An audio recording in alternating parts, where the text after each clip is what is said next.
wabarakatuh. Kami CGP Angkatan 7 dari Kabupaten Bogor pada kesempatan kali ini akan melaksanakan demonstrasi kontekstual yaitu coaching dengan alur Tirta. Perkenalkan, nama saya Ana Nurlela, fasilitator Bapak Suhada MPD dan PP-nya adalah Bapak Jainal Abidin SPD SE.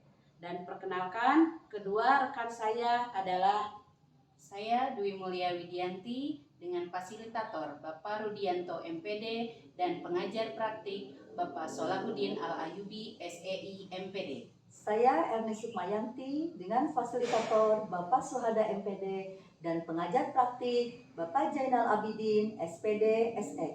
Selamat menyaksikan. Assalamualaikum Bu Ane. Waalaikumsalam Bu Dwi. Selamat siang. Siang. Bu Ane kali ini akan melakukan sesi coaching ya? Iya.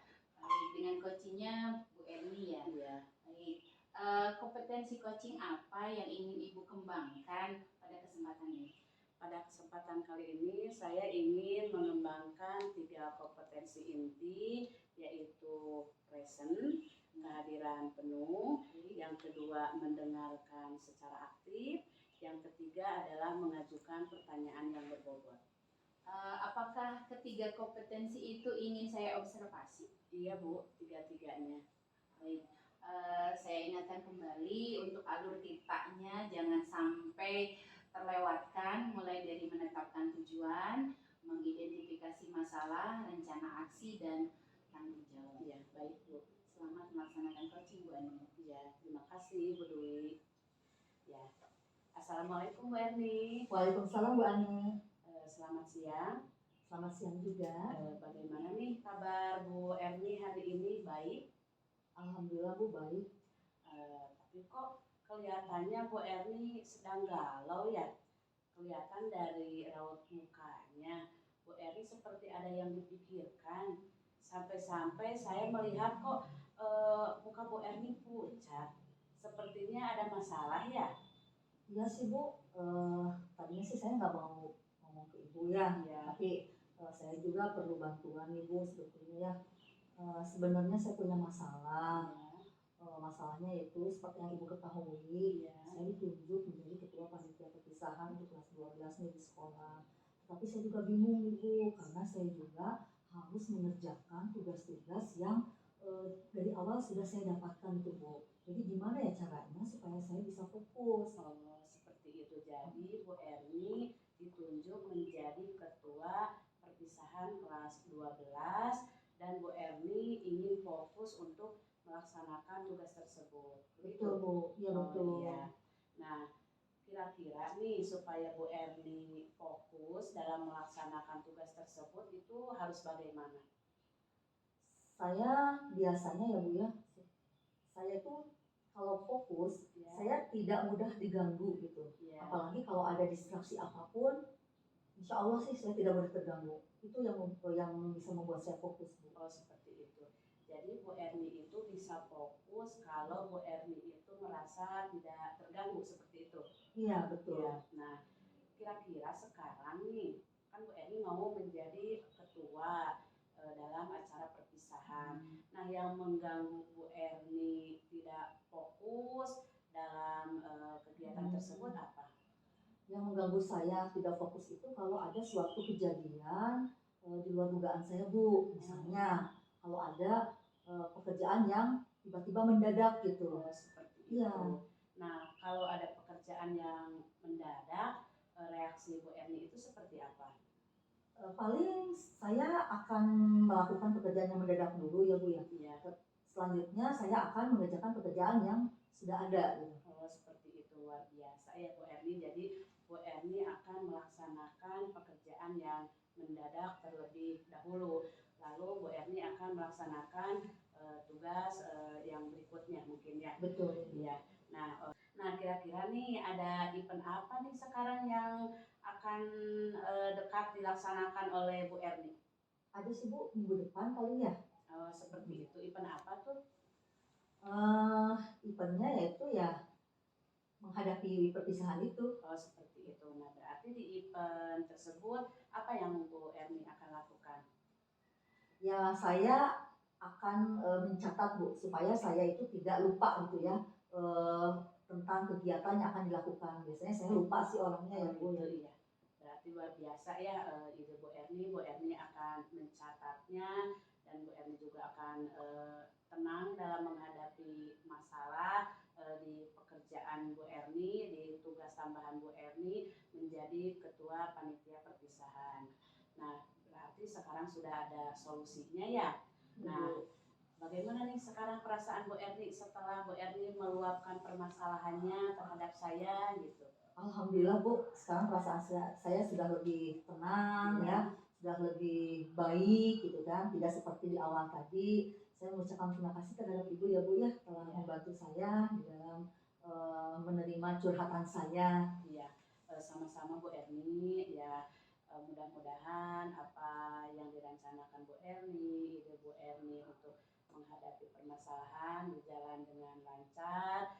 Bu Erni sudah merasa plong, saya juga mendengarnya senang gitu ya Bu Erni. Mungkin untuk coaching hari ini dicukupkan sekian ya Bu Erni ya.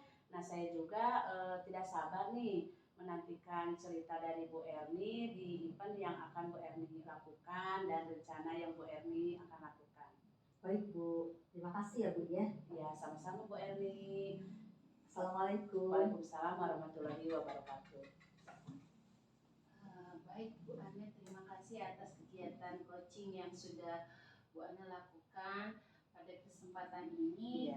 Coachingnya sudah dilaksanakan dengan baik, alur titanya juga sudah tampak dilaksanakan dengan berurutan, kemudian presentnya juga kelihatan, coach di sini mendengarkan dengan baik, lalu coach juga menanggapi apa yang disampaikan oleh coach juga sudah menyampaikan pertanyaan-pertanyaan berbobot untuk menggali potensi dari coach.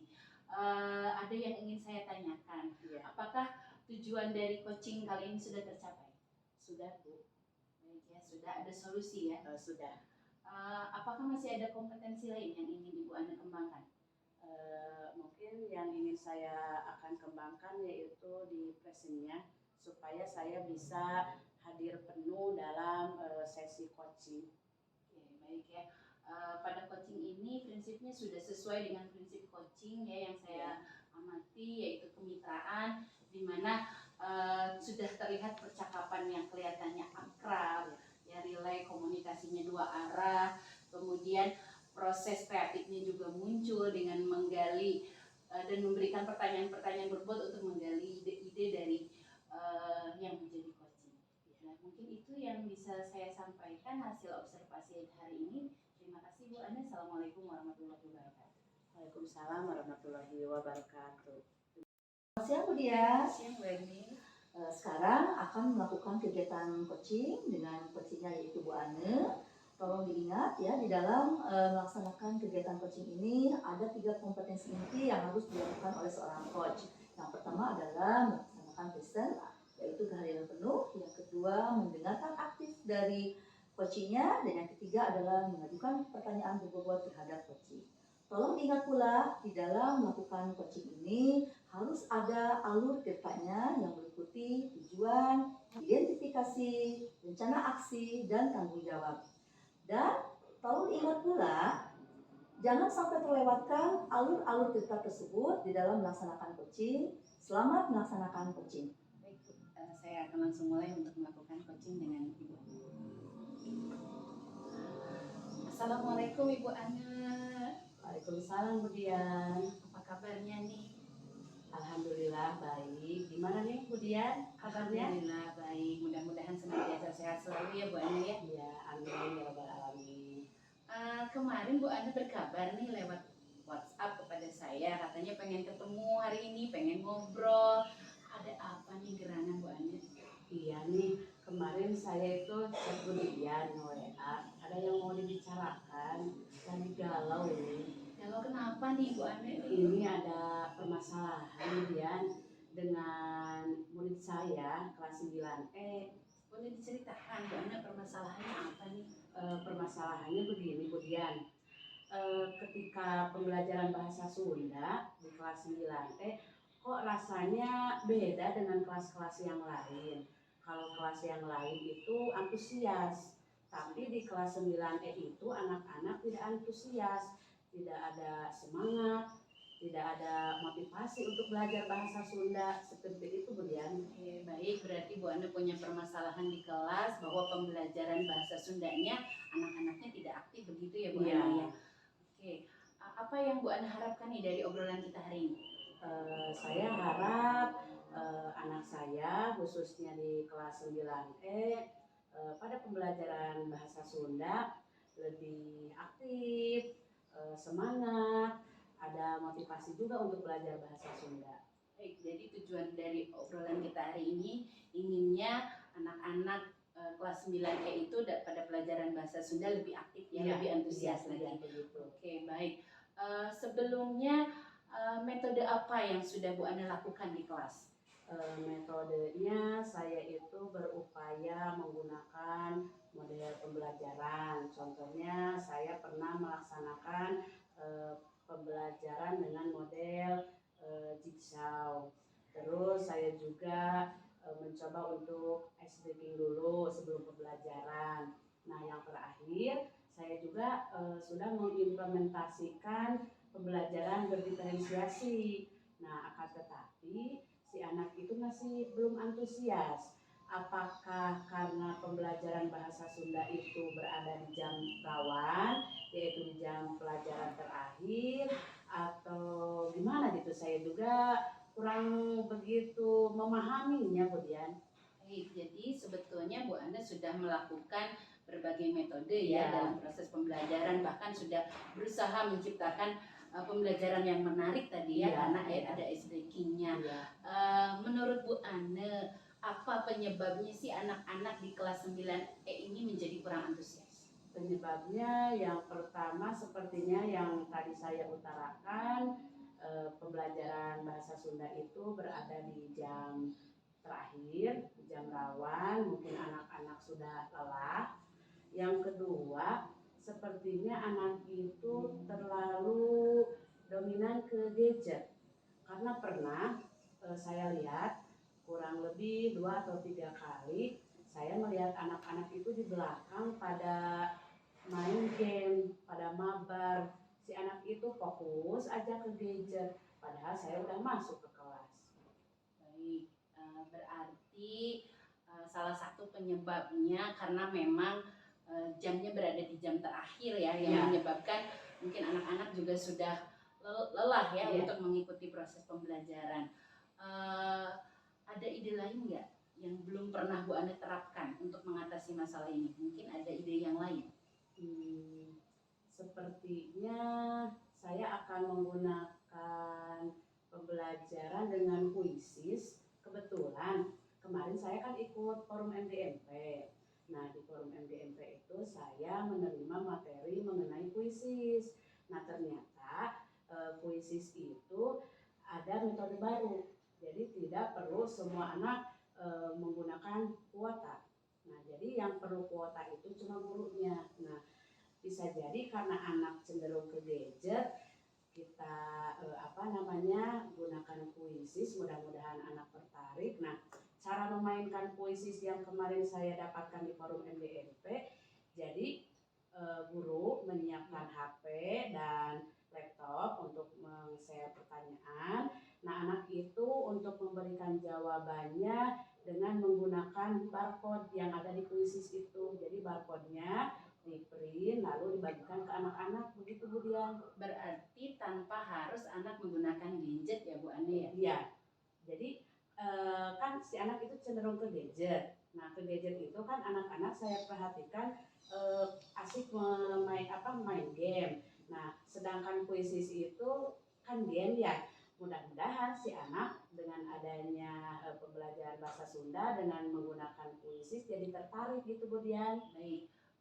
Bisa diceritakan lebih detailnya yang akan diterapkan itu puisisnya seperti apa? Nah, yang akan saya laksanakan, nah kebetulan materinya mengenai aksara Sunda. Nah, jadi saya nanti akan ke anak-anak memberikan materi terlebih dahulu. Setelah saya memberikan materi, saya akan memberikan soal melalui kuisis.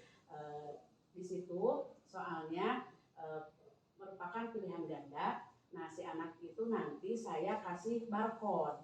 Nah, ada barcode-nya. Nah, caranya seperti ini. Kalau misalkan jawabannya A, contohnya ini kan barcode, nah di sini barcode. Nah, jadi setiap siswa itu mempunyai kertas barcode. Ada di tulisan player 1, berarti player 1 itu absen pertama, player 2 berarti absen nomor 2 berurutan. Nah, cara menjawabnya, nah kalau misalkan jawabannya A, nah berarti si kertasnya seperti ini. Nah, kalau jawabannya B, berarti si kertas tinggal diputar seperti ini. Nah, barcode-nya berubah. Kalau jawabannya C, diputar lagi. Nah, seperti ini. Nah, kalau jawabannya D, ke ataskan lagi gitu. Yang ini kan jadi A, B, C, D gitu. Idenya luar biasa ini sepertinya, dan akan menarik ini sepertinya bagi siswa ya. Kira-kira ini mau diterapkan nggak oleh Ibu? Iya, saya akan menerapkannya dan saya juga sudah nggak sabar kemudian mau menerapkan kuisis ini. Kapan nih rencananya mau diterapkan? Rencananya mungkin minggu depan, karena pembelajaran bahasa Sunda itu dalam seminggu cuma 1 kali pertemuan. Nah, sekarang saya akan mempersiapkan materinya dulu. Saya juga akan membuat soalnya mengenai materi bahasa Sunda yang akan saya sampaikan. Lalu di minggu depan saya akan melaksanakan aksi saya. Yakin ya akan dilaksanakan mulai minggu depan, bahwa rencananya itu akan menerapkan metode kuisis yang offline ya, sambil bermain game sehingga anak-anak nanti bisa lebih tertarik, harapannya seperti itu ya Bu Ane. Begitu. Oke, gimana nih hasil dari obrolan kita, kira-kira Bu Ane sendiri udah dapat solusi nggak ya dari yang kegalauan yang tadi di awal? Perasaan saya sekarang menjadi lebih plong. Masalah yang saya hadapi sedikit bebannya berkurang, kemudian dan saya juga emang sudah gak sabar ingin melaksanakan pembelajaran menggunakan kuisis ya. Baik, minggu depan ya dilaksanakan nih. Saya juga jadi penasaran nih Bu Ane, akan seperti apa nih nanti. Saya tunggu lagi nih kabar dari Bu Ane untuk cerita selanjutnya nih. Kita kapan-kapan kita ngobrol lagi ya Bu Ane ya. Tetap semangat untuk melaksanakan perbaikan proses pembelajaran, mudah-mudahan berhasil ya Bu Ane ya. Mungkin untuk obrolan kita hari ini kita akhiri sampai di sini dulu ya Bu Ane ya. Cukup ya Bu Ane ya.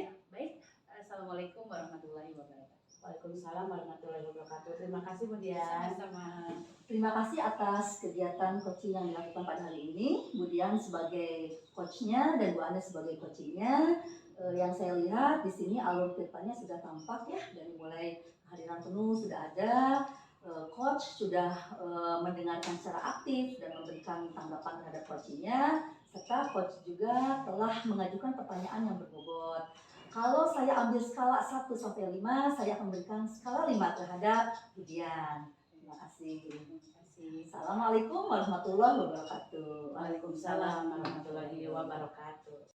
Assalamualaikum Bu Erni. Waalaikumsalam Bu Ane. Selamat siang. Selamat siang juga. Ya, baik. Pada kesempatan kali ini Bu Erni akan melaksanakan coaching terhadap coachingnya adalah Bu Dwi. Nah, ingat pada kegiatan coaching itu harus menerapkan 3 kompetensi dasar. Yang pertama adalah present. Present itu adalah kesadaran penuh. Yang kedua, Bu Erni juga harus mendengarkan secara aktif dari coachingnya. Yang ketiga adalah menanyakan pertanyaan yang berbobot. Nah, jangan lupa juga alur tirtanya. Alur tirta itu yang pertama P-nya adalah tujuan, yang kedua I-nya adalah identifikasi, yang ketiga R-nya adalah rencana aksi, dan TA-nya adalah tanggung jawab. Baik, Bu Erni boleh melakukan coachingnya sekarang. Selamat melaksanakan coaching terhadap coaching Bu Dwi. Terima kasih Bu. Ya, Assalamualaikum Bu Dwi. Waalaikumsalam Bu Erni. Bagaimana kabarnya Bu Dwi? Sehat? Alhamdulillah kabar baik. Bagaimana sebaliknya dengan Bu Eni? Alhamdulillah kabar saya sehat juga. Eh, saya perhatikan Bu Dwi sepertinya sedang ada masalah ya. Saya bisa melihat dari muka Bu Dwi, apalagi kemarin Bu Dwi lakukan chat terhadap saya. Apa permasalahannya Bu Dwi? Iya nih Bu, jujur aja saya lagi galau Bu, bingung dan sedikit kecewa juga sih Bu. Permasalahannya sih masalah pembelajaran di kelas Bu. Menurut Bu Dwi, apa penyebabnya? Begini Bu, saya punya masalah di kelas yang saya ajar. Saya sudah menerapkan pembelajaran berdiferensiasi. Diferensiasinya itu penekanannya pada diferensiasi produk. Alhamdulillah Bu, anak-anak sangat antusias dan sudah menghasilkan produk yang luar biasa. Hanya pada tahap mereka harus membagikan informasi, mereka itu tidak bisa melakukan presentasi di depan kelas Bu. Nah itu yang bikin saya jadi bingung, salahnya di mana. Oh, seperti itu ya. Jadi, Bu Dwi memiliki tujuan bagaimana caranya supaya anak-anak itu bisa mempresentasikan dengan baik di depan kelas. Baik, ya Bu. Jadi saya menginginkan siswa-siswi itu terampil mengkomunikasikan informasi dari hasil yang mereka pelajari dan mampu mempresentasikannya di depan kelas Bu, seperti itu. Metode apa saja yang sudah Bu Dwi terapkan di dalam kelas? Kalau untuk metode pembelajaran saya sudah mencoba berbagai metode Bu, mulai dari melakukan pengamatan, kemudian melakukan praktek secara langsung, kemudian juga menggunakan metode STAR, discovery learning, bahkan saya pun sering menyisipkan ice breaking pada pembelajaran agar anak-anak itu terlihat semangat dan antusias mengikuti proses pembelajaran. Tapi tetap saja di tahap mereka harus menyampaikan informasi itu, mereka belum mampu mempresentasikan hasilnya di depan kelas Bu. Oh, seperti itu ya. Nah, apakah Bu Dwi memiliki ide lain?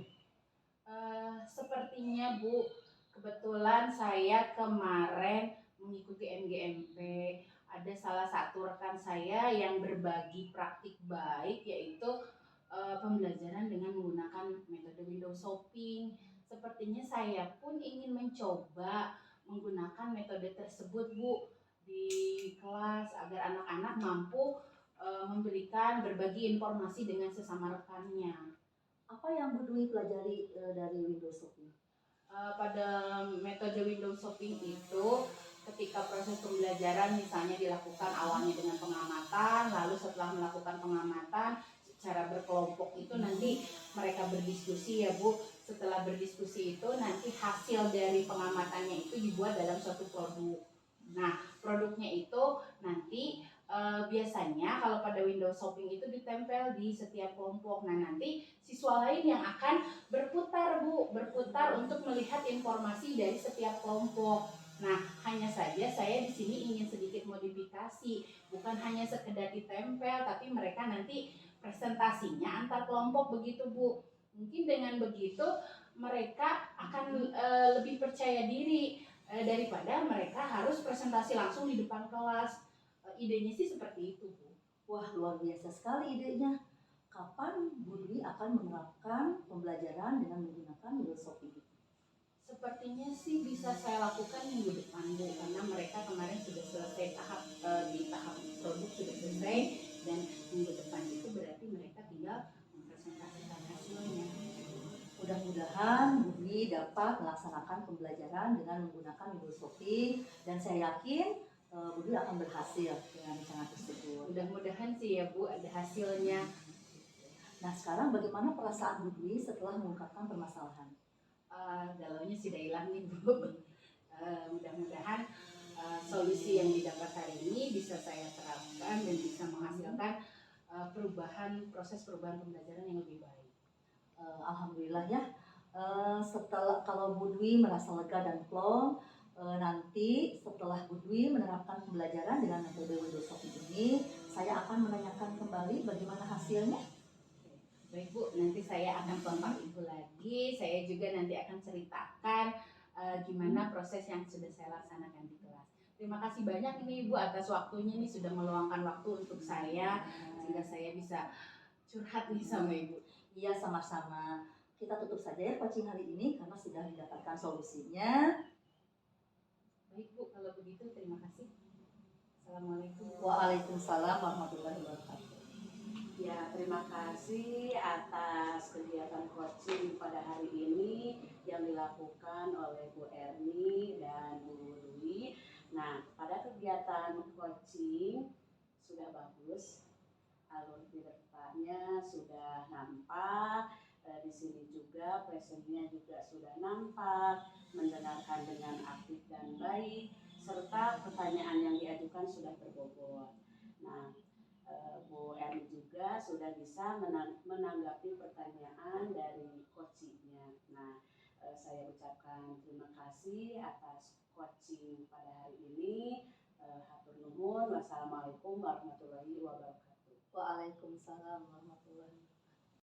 Demikian kegiatan coaching pada kali ini yang meliputi pemantau, coach, dan coaching. Semoga kegiatan coaching ini dapat terus dilakukan untuk perubahan yang lebih baik. Semoga budaya positif bisa kita wujudkan di sekolah tercinta kita ini. Salam guru penggerak. Bergerak, tergerak, menggerakkan. Wassalamualaikum warahmatullahi wabarakatuh.